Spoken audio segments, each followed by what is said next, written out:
Aquí está. Bueno, entonces abrimos la palabra de Dios en Juan capítulo 3, versículos 12 al 17.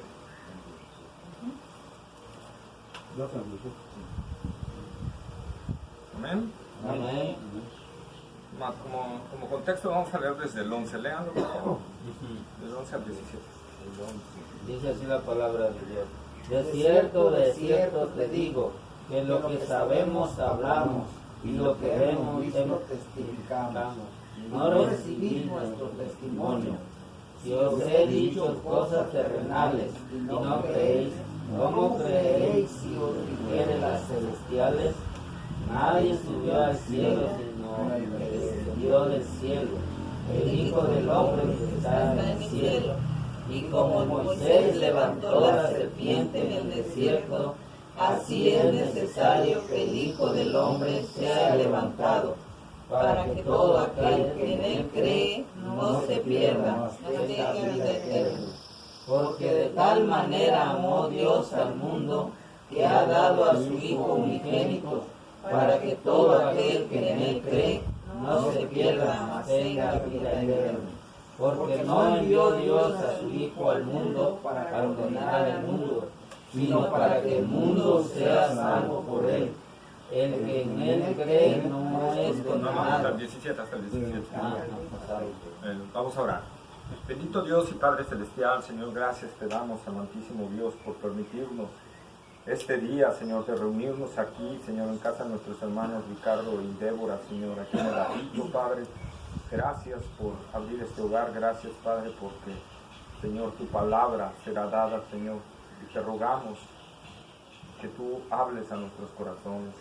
Rogamos que tú abras nuestro entendimiento, que tu Espíritu Santo lo ilumine, Señor, y abra nuestro corazón y nuestros oídos a tu palabra, Señor, a fin de que podamos entender con todos los santos, Señor, cuál es la anchura, la longitud, la profundidad y la altura del amor de Cristo. Padre, ayúdanos, Señor. Obra en nosotros, Señor. Permítenos poner atención, permítenos estar concentrados, Señor, en tu palabra, Señor, y que tú tomes control de todas las cosas, Padre, para que todo, Señor, sea para la gloria de tu nombre, Señor. Padre, en tus manos nos entregamos, Señor. Clamamos por aquellos que no pudieron venir, para que tú, Señor, permitas que muy pronto estén con nosotros, Señor, y aquellos que se han invitado y no han querido, Señor, que tú muevas sus corazones, Padre amado. Señor, gracias por todo en el nombre glorioso de Cristo Jesús. Amén. Amén. Amén. Bueno, pues nos encontramos, ¿verdad? Todavía con la plática de Jesús con Nicodemo, ¿verdad? Y pues, Nicodemo, ¿verdad? Todavía ya le ha respondido al Señor, ¿cómo sucederá esto? ¿Cómo puedes saber esto, verdad? Y bueno, de ahí partimos nosotros del versículo 12, porque nos quedamos en el 11 el anterior. Le dijo Jesús a Nicodemo, si os he dicho cosas terrenales y no creéis, ¿cómo creeréis si os dijere las celestiales? ¿Verdad? ¿A qué se está refiriendo Cristo con cosas terrenales? ¿Verdad? Pues muy probablemente se está refiriendo a lo que le venía hablando, a la regeneración, o sea, al nuevo nacimiento, ¿verdad? Al nuevo nacimiento que Jesús se lo estaba explicando en cuestiones terrenales, ¿verdad? En cuestiones de forma que pudiéramos entenderlo y comprenderlo nosotros. Pero hay cosas, ¿verdad?, que no tienen similes aquí en la tierra. Hay cosas en los cielos que no tienen comparativo aquí en la tierra. Y que por lo tanto, le dice Jesús, si no entiendes esto que te estoy hablando con cosas que tú puedes ver aquí, ¿cómo puedes entender, ¿verdad?, lo que no hay comparativo aquí? ¿Sí? Y esto es algo muy similar a lo que el apóstol Pablo también habló a la iglesia de Corinto, ¿verdad? Y les explicó a ellos. Vamos a 1 de Corintios capítulo 2, versículo 14.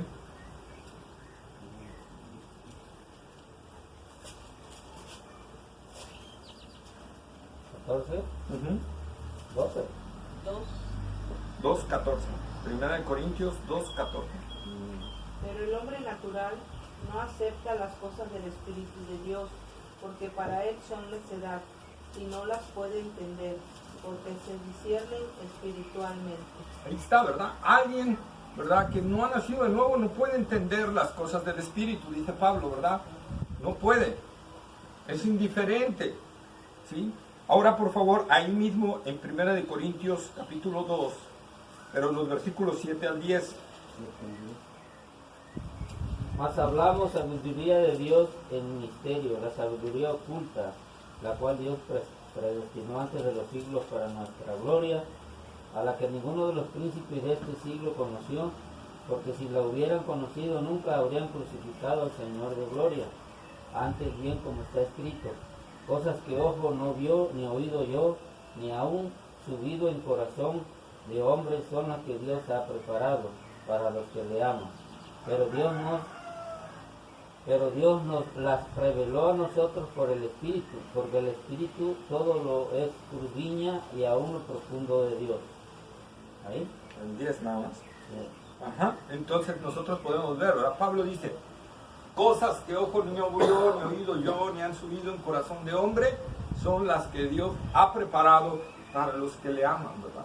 Y que posteriormente, bueno, nos ha sido revelado y nos habla, y Pablo nos pudo ya hablar del misterio, de varios misterios que Dios ha revelado, ¿verdad? Cosas que Dios no había mostrado y que ahora las está mostrando. Por ejemplo, un misterio único del Nuevo Testamento es el cuerpo, la iglesia, ¿verdad? Como cuerpo de Cristo. Es un misterio que no había sido revelado en el Antiguo Testamento. Búscalo en el Antiguo Testamento y no vas a encontrar algo de eso. Entonces es a lo que se está refiriendo, ¿verdad? El apóstol Pablo, ¿sí? Nuestra unión con Cristo, que es algo también que posteriormente vamos a ver en las doctrinas de la salvación, ¿verdad? Y entonces, dice Pablo, cosas que ojo no vio, y eso es lo que le está transmitiendo Jesús a Nicodemo. Hay cosas que son celestiales, que si te las digo no las vas a entender, ¿verdad? Es lo que le estaba Jesús explicando a Nicodemo. Pero, ¿qué sucede? Bueno, ya entrando al versículo 13, dice, nadie subió al cielo, sino el que descendió del cielo, el Hijo del Hombre que está en el cielo. ¿Por qué Jesús sí podía hablar de las cosas celestiales? ¿Por qué Jesús sí podía decir, mira, yo sí podría hablarlas, pero tú no me las vas a entender? ¿Cuál sería el motivo por el cual Jesús sí podría hablar de las cosas celestiales? Porque Él descendió del cielo. Porque Él, ¿verdad? Exactamente. Él estaba, antes de venir a este mundo, Él estuvo en una eternidad de comunión, ¿verdad? Y de interacción con la Trinidad. Amén. Amén. Entonces, Jesús sabe de todo eso, ¿sí? Por eso leímos el contexto del versículo 11, ¿verdad? Les testificamos, pero ustedes no creen, no nos creen, ¿sí? Dicen ahí algunos comentaristas que el versículo 11, hay diferidad de pensamientos ahí, pero algunos comentan que podría Jesús estar hablando de la Trinidad, ¿verdad? De la Trinidad en ese sentido, y que correspondería a lo que se está hablando aquí, ¿verdad? Nadie subió al cielo sino el que descendió del cielo. O sea, Jesús está hablando de cosas que Él sabe perfectamente, porque Él es un testigo real de todo lo que había allá en el cielo, pues Él lo creó, Él mismo creó todas las cosas, ¿verdad? Entonces nosotros vemos ahí, dice, nadie subió al cielo. Nadie subió al cielo. ¿Sí? ¿Qué quiere decir esto? Entonces, los muertos que murieron antes de Cristo, ¿a dónde se fueron?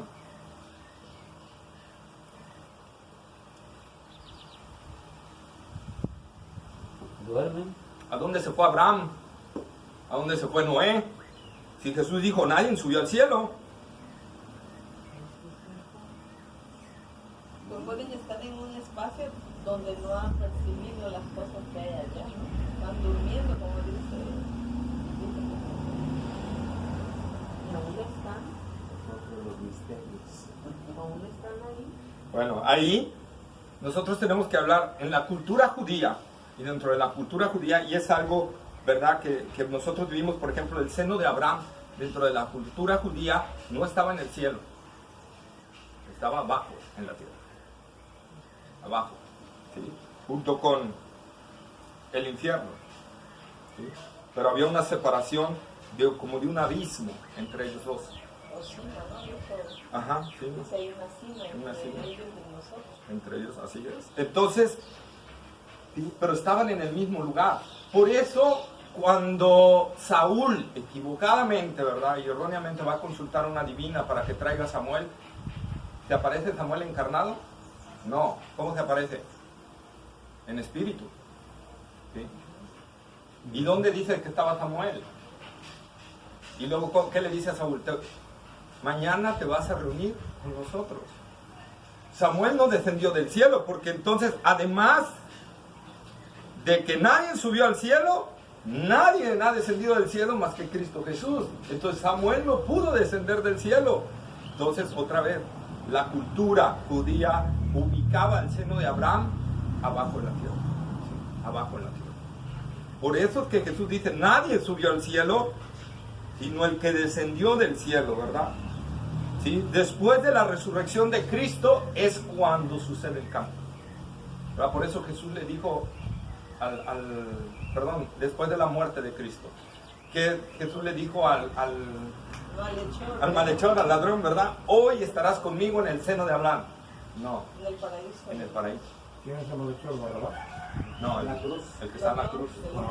Uno de los que estaban en la cruz. Sí, ¿verdad? Hoy estarás conmigo en el paraíso. No en el seno de Abraham, sino en el paraíso, ¿verdad? Y entonces ya cambió la cuestión, ¿verdad? Y eso es lo que nosotros tenemos que ver. Jesús habitaba en el cielo. ¿Y cuándo descendió del cielo? Cuando vino a encarnarse, ¿verdad? Cuando vino a tomar forma humana. Así que Él es un perfecto testigo fiel que puede comentarnos todo lo que estaba en el cielo. Amén. Vamos a Hebreos capítulo 1, versículo 1 y 2. Sí. 2:1. Hebreos capítulo 1, versículo 1 y 2. 1 y 2. Dios, habiendo hablado muchas veces de muchas maneras en otro tiempo a los padres por los profetas, en estos, Hebreos 1 y 2, en estos postreros días nos ha hablado por el Hijo, a quien constituyó heredero de todo y por quien asimismo hizo el universo. Amén, ¿verdad? Los profetas en el Antiguo Testamento solo podían hablar de las visiones que recibían. Solo podían hablar de manera parcial, ¿verdad? Y en base a lo que Dios le placía revelarles, ¿sí? Ellos no podían contemplar el cielo en su totalidad, ¿verdad? Entonces, nosotros vemos aquí, pero ¿qué dice el versículo 2? En estos postreros días nos ha hablado por el Hijo, ¿verdad? a quien constituyó heredero de todo y por quien asimismo hizo el universo. La traducción literal, en estos postreros días nos ha hablado por hijo, él, por el hijo, no, el él no está en el hebreo, no sé, porque hebreo se escribió en hebreo, ¿verdad? No está en hebreo, entonces es por hijo, ¿sí?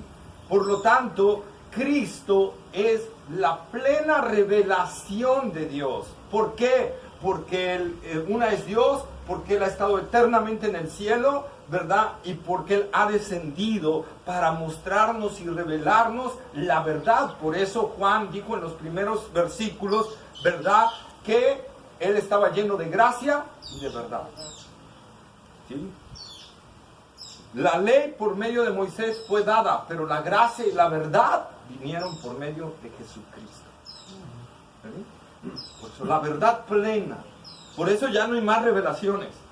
Por eso ya no hay más palabras, ¿verdad? Ya no hay más, ¿qué dijo? Sueños. Ya no hay más sueños revelativos, ¿verdad? ¿Por qué? Porque ya vino la revelación plena de Dios, que es Cristo Jesús, ¿verdad? En Él es el que nos ha platicado todo. Por eso Jesús le dijo a Felipe, el que me ha visto a mí, ha visto al Padre. Entonces, no tenemos más nada que buscar de lo que ya nos está dado. Por eso Pedro dijo, ¿verdad? Que estemos bien en estar sujetos a la palabra profética más segura, que es la palabra de Dios, ¿verdad? Lo ya revelado. Y aquí la parte, bueno, aquí viene algo conflictivo, que está en el cielo.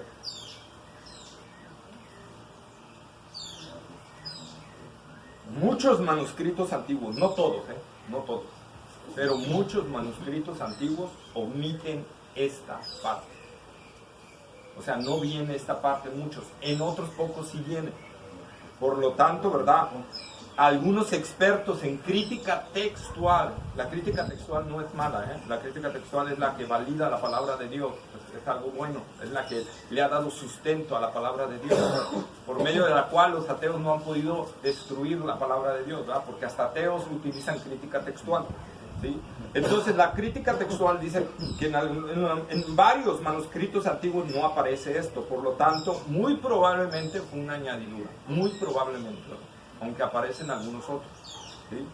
Pero independientemente si es añadidura o no es añadidura, no está dando algo que vaya contrario a la palabra de Dios. ¿Por qué Jesús, si fuera cierto esto que sí se dijo y que estuviera ahí, que está en el cielo, no sería malo?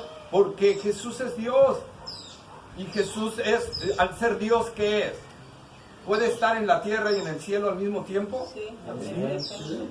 Entonces no estaría mintiendo esta parte, por lo tanto, ¿verdad? No hay ningún problema si fue una añadidura o no fue una añadidura, no está diciendo una mentira, pues. A lo mejor lo incluyó el escritor, ¿no? Ajá, para darle un énfasis mayor, ¿verdad? Pudiera ser, amén, hermano, pudiera ser. Así pasó, por ejemplo, en Romanos 8.1, le dice: ninguna condenación hay para los que están en Cristo Jesús. El original hasta ahí termina. Los que no andan conforme a la carne, sino conforme al Espíritu. Esa fue una añadidura, pero el copista sí se cercioró de dejar certificado que era una añadidura, ¿verdad? Desgraciadamente el siguiente copista ya no puso eso, ¿no? Pero la crítica textual ha hecho ver ese punto, ¿no? Ese punto, ¿sí? Pero no contradice la verdad de la Escritura. O sea, al final de cuentas, el carnal no ha nacido de nuevo. Y el que está en el Espíritu, ese no vendrá condenación. Entonces no hay ninguna contradicción en eso, ¿entiendes? Lo que dicen, como decía la hermana Débora, quizá el copista, ¿verdad?, puso un pensamiento de él en ese momento ahí a lo que se refería, pero lo puso como debía de ser a la hora que están copiando. Desgraciadamente el siguiente, ¿verdad?, lo metió dentro de esa parte. Y tenemos que hablarlo porque muchas veces la gente que estudia esto se ríe de nosotros cuando les ponemos este texto, ¿sí? Los testigos de Jehová se ríen de nosotros, ¿verdad? Porque ellos ya saben unos textos que nosotros sacamos para la Trinidad y que no están en los originales, ¿sí? Y entonces cuando los sacamos es cuando ellos dicen: ¡ay! De aquí te agarré, ¿verdad? Entonces nosotros tenemos que saber todo esto para poder defender bien la verdad. ¿Amén? Amén. Entonces, ¿verdad? Jesús está en todos lados porque Él es Dios, ¿verdad? Así que al Jesús estarle diciendo esto a Nicodemo, Jesús le está hablando de su divinidad. Nadie subió al cielo sino el que descendió del cielo, ¿verdad? Y si la otra parte fuera, digamos, real en el texto, entonces lo confirmaría aún más, ¿verdad? Entonces imagínense la cara de Nicodemo, un hombre erudito en el Antiguo Testamento, diciendo: Dios se hizo hombre. No lo creería. No lo creería. Jesús le estaba hablando ya a este hombre de algo serio. Que Nicodemo, fíjense, Nicodemo no se convirtió a raíz de esto, de este encuentro con Cristo. Nicodemo todavía tardó aproximadamente 2 años en convertirse. Todavía como que trastabillaba, ¿verdad? Y esto se puede ver cuando los fariseos envían alguaciles a arrestar a Jesús y regresan los alguaciles, ¿verdad? Y les dicen los fariseos y los sacerdotes: ¿por qué no lo trajeron? ¿Y qué dijeron los alguaciles? Es que ningún hombre ha hablado como este hombre, ¿verdad? Y dicen: ahora ustedes nos van a decir a nosotros, a ver, ¿quién de los maestros, de los eruditos, todos de los que estamos aquí, ha creído en él? ¿Verdad? ¿Eso qué significaba? Que Nicodemo no había hablado nada. Sin duda, ¿no? ¿Sí? Y ahí es cuando, como después de que dice el fariseo, como que Nicodemo, así como que, ¿verdad? Y dice: bueno, es que primero hay que oírlo, ¿verdad? No se puede juzgar a alguien sin oírlo, primero vamos a oírlo. Y los fariseos como que se ríen de él, ¿verdad? Pero no expresa su testimonio. ¿Hasta cuándo expresa su testimonio real en Cristo? Cuando piden su cuerpo, ¿verdad? Piden su cuerpo. La sepultura él lo pone, ¿no? Así es, el sepulcro. Lo puso José de Arimatea, pero él es el que puso los ungüentos y todo eso. Entonces, nosotros vemos, ¿verdad? Ahí ya Nicodemo ya reconociendo. ¿Y por qué? Porque los versículos 14 y 15, Jesús habla con Nicodemo de esto. Habla con Nicodemo de que la muerte que él iba a padecer. Jesús le dice a Nicodemo cómo iba a padecer, y lo muy seguro es que cuando Nicodemo ve morir a Cristo en la cruz se acuerda de estas palabras, ¿verdad? Y ahí es cuando entonces se rinde a Cristo Jesús, ¿verdad? Dios lo transforma, Dios lo cambia y lo hace nacer de nuevo. ¿Amén? Y dice el versículo 14, y como Moisés levantó la serpiente en el desierto, así es necesario que el Hijo del Hombre sea levantado, ¿verdad? El Señor Jesús aquí le está nombrando Números 21, ¿verdad? Números 21, cuando el pueblo de Israel se rebela y murmura contra Dios y contra Moisés, y Dios les envía serpientes venenosas, ¿verdad? Que los empiezan a morder, ¿verdad? Y el pueblo viene y arrepentido pide perdón a Moisés, ¿verdad? Y dice que hable con Dios. ¿Y Dios qué le dice que tiene que hacer? Que levante una serpiente de bronce en medio de... ¿Verdad? Que la ponga sobre un asta para que todo aquel que la viera, ¿verdad? El veneno no surtiera efecto, ¿sí? Así es, viviera, sí, efectivamente, ¿verdad? Entonces nosotros podemos ver, ¿verdad?, cómo esa mortandad se desató a raíz de la murmuración contra Dios, y esto, bueno, es otro ejemplo de que Dios sí manda juicios, ¿verdad? Entonces, este suceso, como dije a Nicodemo, lo sabía perfectamente, ¿verdad? Entonces Jesús le estaba diciendo, así como fue levantada esa serpiente, ¿verdad? Ardiente o de bronce, ¿verdad? En el desierto, así, y todo aquel que la veía, ¿verdad? Era sanado. Así es necesario, fíjense, necesario. No era por si querían, era vital, era importante, y así tenía que suceder, ¿verdad? Que el Hijo del Hombre sea levantado, ¿verdad? Sea levantado, ¿sí? Así Jesús entonces le anunció la forma en la que iba a morir, ¿sí? La forma en la que iba a morir. Entonces imagínense a Nicodemo cuando vio a Cristo en el monte, ¿verdad?, de la calavera, y levantados, cuando lo levantan, así es. Y en ese momento el Espíritu Santo le trae las palabras de Cristo, ¿verdad? Muy seguramente, ¿verdad? Y ahí fue donde él, por eso él al ratito, junto con José de Arimatea, pidieron el cuerpo de Jesús, ¿verdad? Y ya no le importó a Nicodemo si lo veían o no lo veían, eso ya no le importó. La tradición no está en la Biblia, pero la tradición dice que Nicodemo sí se convirtió totalmente, ¿verdad? Y que se convirtió tanto, ¿verdad? Que fue en verdad un devoto de Cristo y tenía que sí nació de nuevo, ¿verdad? Que lo expulsaron del Sanedrín, lo expulsaron de la sinagoga, quedó en pobreza absoluta, ¿verdad? Pobreza absoluta, le quitaron sus bienes, le quitaron todo, quedó en pobreza, fue desechado, tuvo que vivir a las afueras, ¿verdad?, de Israel, porque fue desechado totalmente por creer en Cristo Jesús. Y cuenta la tradición, ¿verdad?, que era tan pobre, pero tan pobre, que su hija tenía, relatan un suceso que su hija, ¿verdad?, buscando comida entre el excremento, ¿sí?, y que un fariseo pasó y le dijo, ¿tú quién eres? Y dijo, soy la hija de Nicodemo. ¿Y qué le pasó a tu papá? Dice, es que creyó en Cristo. Y entonces el fariseo se volteó y se fue, y la dejó ahí. Dice, a ese grado llegó Nicodemo de creer en Cristo Jesús, a ese grado de esa entrega. Pero que por esto podemos ver una vez más, hermanos, que podemos sembrar lo que veníamos hablando hace rato, ¿verdad? Podemos sembrar la semilla ahorita, no sabemos el tiempo que tardará el Señor en obrar, si es alguien de Él, ¿verdad? No podemos desechar a un escogido de Dios por decir que le prediqué y fue indiferente a la predicación, ¿verdad? No sé, solo Dios puede saber en qué momento, ¿verdad?, esa semilla va a germinar, y puede ser, como en el caso de Nicodemo, a lo mejor 2 años, en otros más, ¿verdad? Pero Dios nos manda a predicar, a sembrar la semilla, ¿verdad?, a otros a regar, pero el resultado es de Él. El resultado es de Él, no de nosotros, es de Él, ¿sí? Juan 3:15. Para que todo aquel que en él cree no se pierda, mas tenga vida eterna. Ahí está, ¿verdad?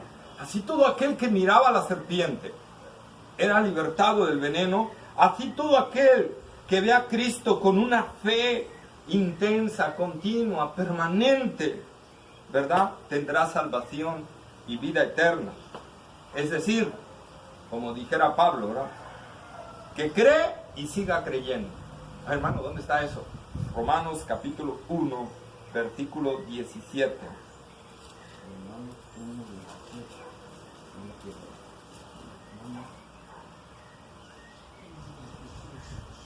Porque en el Evangelio la justicia de Dios se revela por fe y para fe, como está escrito, mas el justo por la fe vivirá.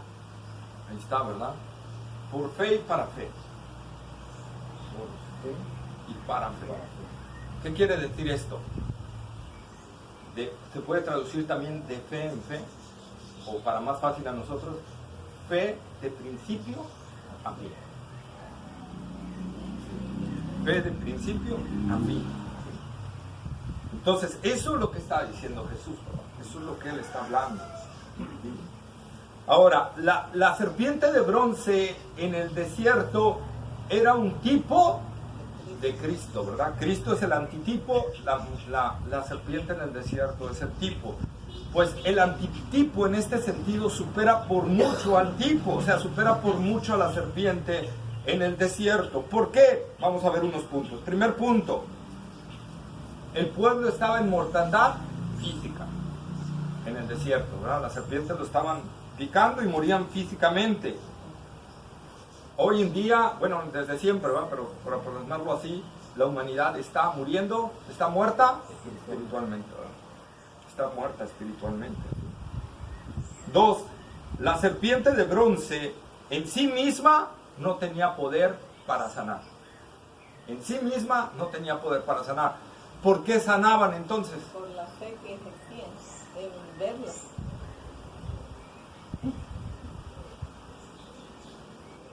Porque Dios ya lo había manifestado, ¿no? Todo aquel que... Por la obediencia a Dios, a Dios.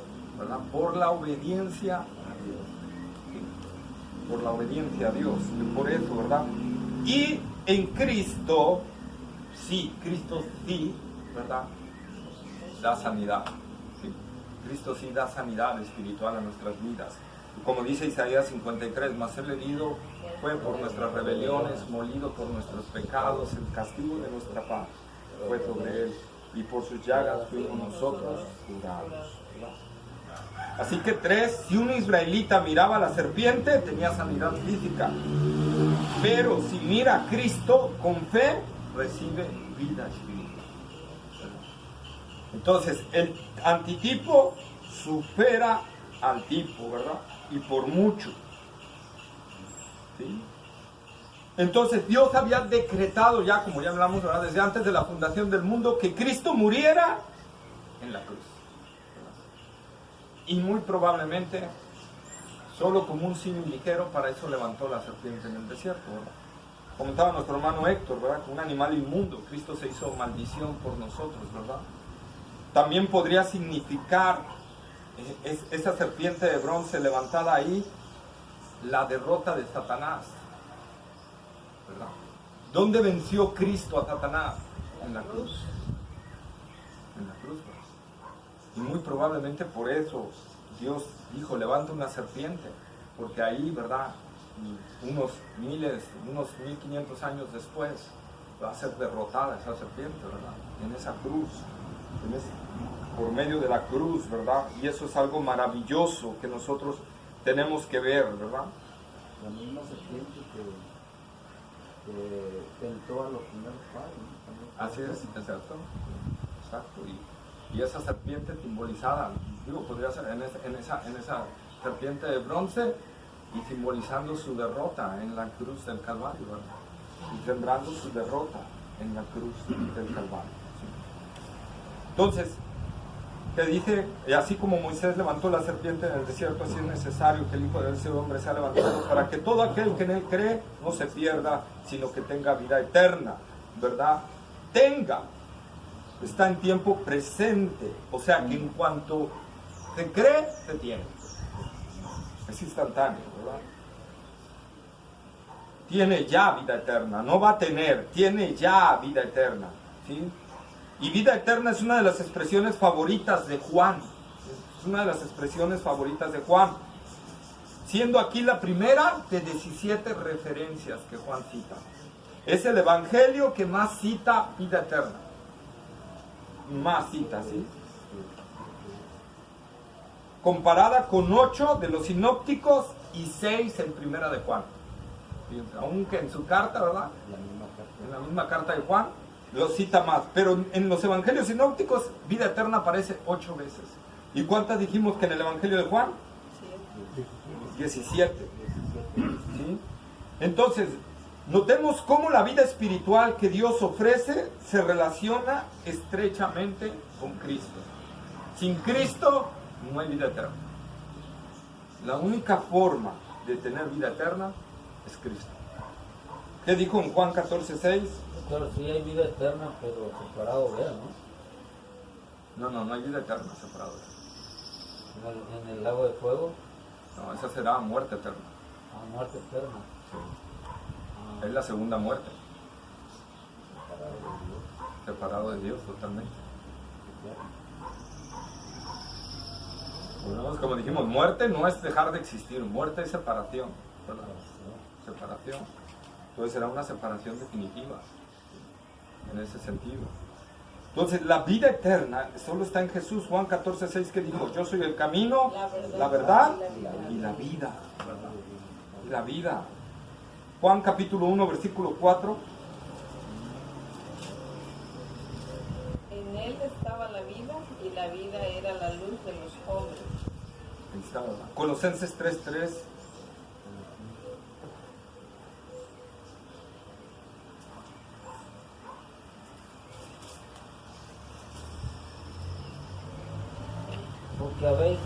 ¿Por qué habéis muerto y vuestra vida está escondida en Cristo, en Dios?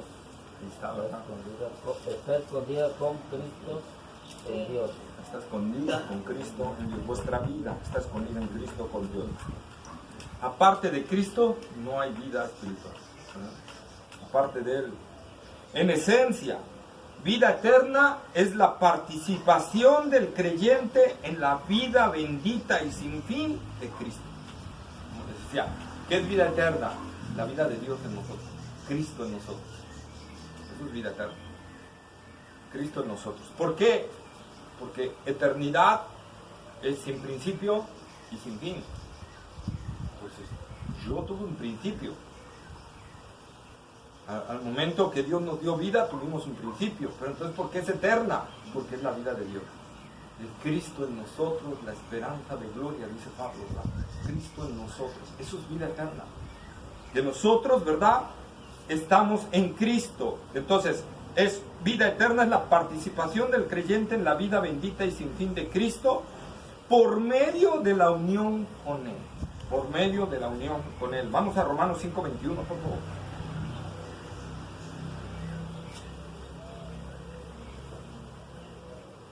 Para que, así como el pecado reinó para muerte, así también la gracia reine por la justicia para vida eterna mediante Jesucristo Señor nuestro. Ahí está, ¿verdad? Romanos capítulo 6, versículo 4.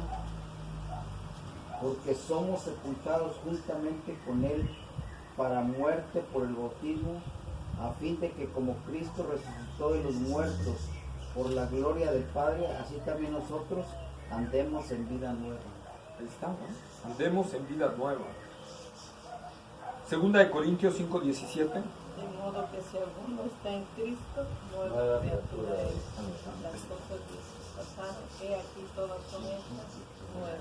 Fíjense, si alguno está en Cristo. ¿Qué es en Cristo? Dentro, exactamente. Dentro. Esta es una parte. Otro texto muy conocido, Gálatas 2:20. Con Cristo estoy completamente crucificado. y ya No vivo yo, mas vive Cristo en mí. y lo que ahora vivo en la carne, vivo en la fe, Hijo de Dios, el cual mi amor se entregó a sí mismo por mí. Entonces eso es vida eterna, es la vida de Cristo en nosotros, en unión con Él, ¿verdad? Nosotros estamos en Cristo y Cristo está en nosotros a la vez. Es algo maravilloso y glorioso. Hay varias citas más. Veamos segunda de Timoteo 1:1.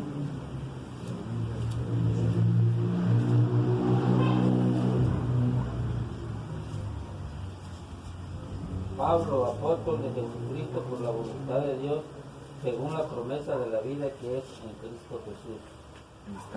Que es en Cristo Jesús. Está, hermanos. Entonces, cuando veamos nuestra unión con Cristo, vamos a ver más profundo esto, porque eso es una clase entera, ¿no? O dos. Entonces nosotros vamos a ver esa parte, pero esto es la importancia. Vida eterna es Cristo en nosotros. Por eso otra vez, Jesús le dijo a Nicodemo, si no naces de nuevo, no puedes ver el reino de Dios, ¿verdad? Necesita estar la vida de Dios dentro de nosotros. ¿Sí? Esa vida que cambia, que transforma, Cristo en nosotros, la esperanza de gloria. Bueno, y entramos al microevangelio, Juan 3:16, ¿verdad?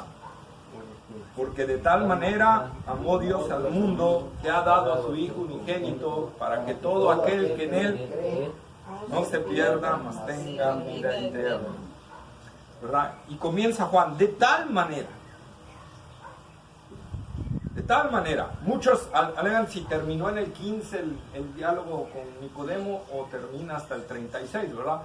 Hay un debate ahí, pero bueno, no nos dice nada. Supongamos que todavía está la plática con Nicodemo y esto concordaría, de tal manera, concordaría con lo que Jesús dijo, las cosas celestiales, ¿verdad?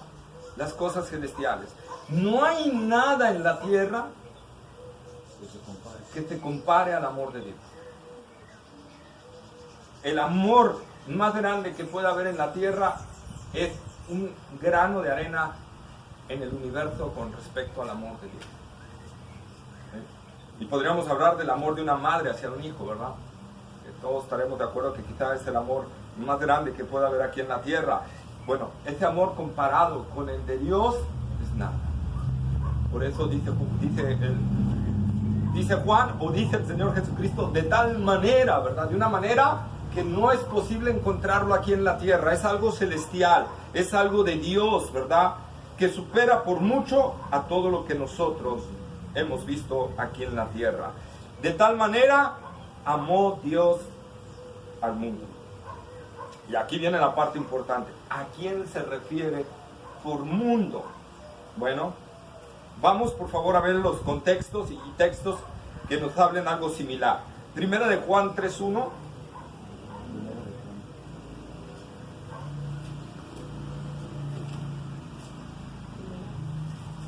Primera de Juan 3, capítulo 3, versículo 1. Mirad cuál amor nos ha dado el Padre para que seamos llamados hijos de Dios.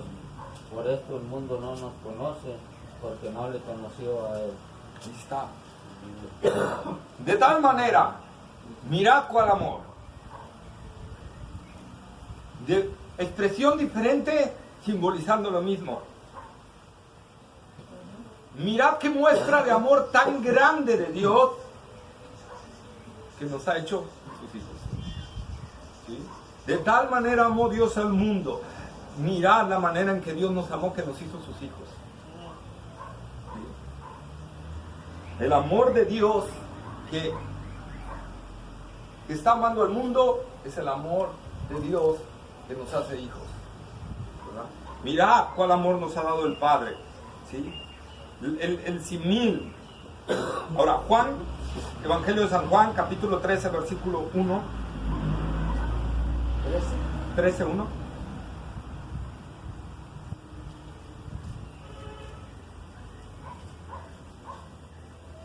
Antes de la fiesta de la Pascua, sabiendo Jesús que su hora había llegado para que pasase de este mundo al Padre, como había amado a los suyos que estaban en el mundo, los amó hasta el fin.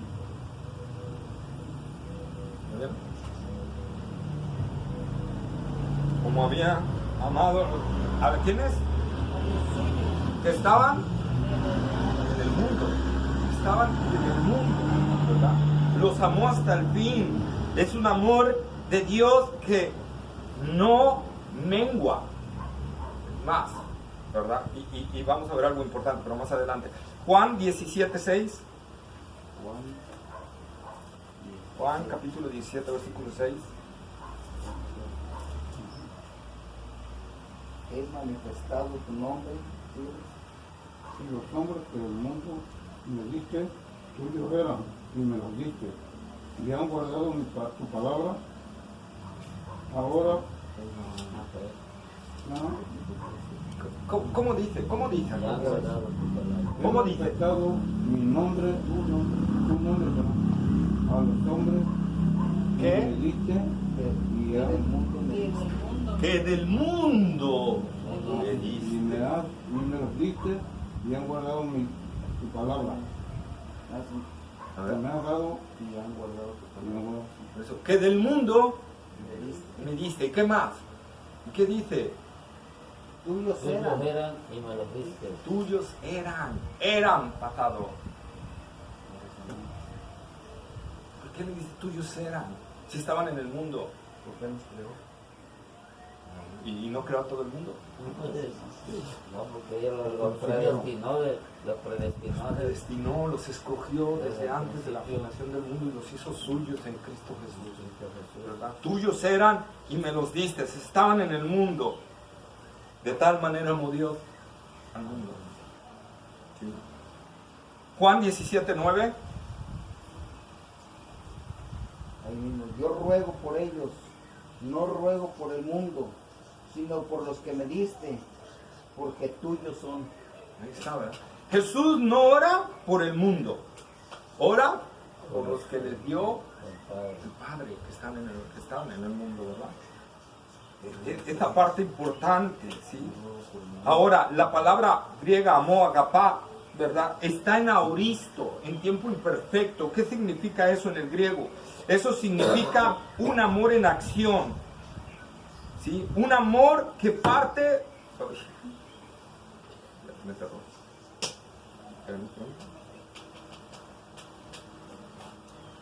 Un amor que parte desde la eternidad hasta la eternidad. Desde antes de la fundación del mundo hasta finalizar el mundo. Desde la eternidad pasada y plasmándolo aquí en el contexto de Juan 3:16, desde la eternidad pasada hasta la encarnación de su Hijo. Hasta la encarnación de su Hijo y su muerte de cruz. Y su muerte de cruz. Es en base al contexto que estamos viendo, ¿verdad? Y podemos decir, ¿verdad? Esta parte, que Dios nos va a amar por siempre. Entonces, Dios amó al mundo y el amor está con un tiempo continuo. ¿Qué quiere decir? Desde antes de la fundación del mundo hasta la eternidad. Entonces, mundo no puede referirse a todo el mundo, sino a un conjunto. Un conjunto de los que están en el mundo. Esa es la parte, ¿verdad? Dios es amor. Dios es amor. Por mucho que intentemos imaginar en nuestra mente la magnitud del amor de Dios, nuestra mente no alcanza a comprender.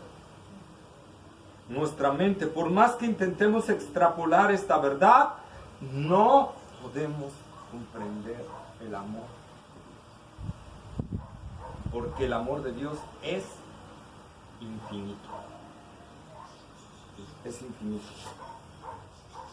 Como cada uno de sus atributos es infinito. Porque Dios es infinito. Amén. ¿Sí? Entonces, nosotros vemos esta maravilla de verdad. Dios nos amó con un amor infinito. Con un amor infinito. Primera de Juan, capítulo 4, versículo 19. Primera de Juan. Primera carta de Juan, capítulo 4, versículo 19. Por eso decía que lo más parecido es al de una madre.